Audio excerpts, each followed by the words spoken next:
Hello මම මේ machine එක ඔයාලට පෙන්නුවා හදන හැටි. දැන් මේක අත්හදා බලනවා. මේ විදිහටයි මේක උඩ මෝටරයක් එනවා මෝටරේ නැහැ. මට ප්‍රෝවා කරන්න අත්හදා බලන්න මේක තමයි මේ විදිහට තමයි කරන්නේ.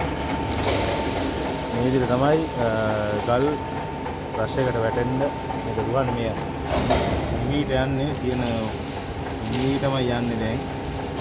මීට එකට යවන්න බැහැ. අවශ්‍ය කරන විදිහට නැති නිසා මේ විදිහට තමයි මේ මැෂින් එක වැඩ කරන්නේ.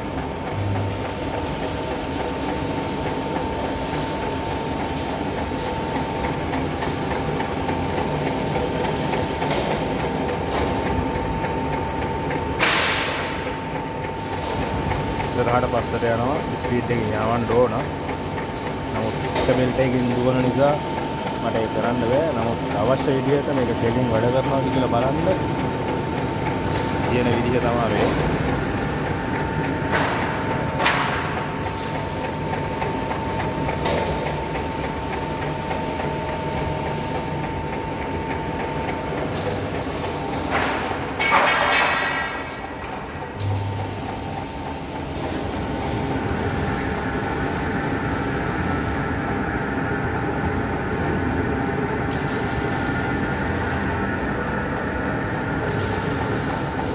ඕකේ ඊළඟ වීඩියෝ එකෙන් හම්බෙමු. මේ උඩ තමා මැටීරියල් ගල් යන්නේ. ගිහිල්ලා ඉතින් තමා වැටෙන්නේ.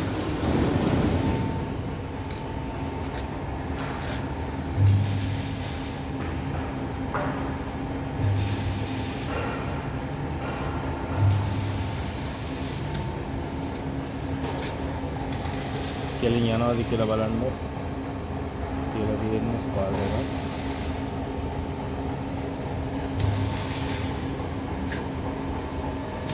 ඕකේ ඊළඟ වීඩියෝ එකෙන් හම්බෙමු.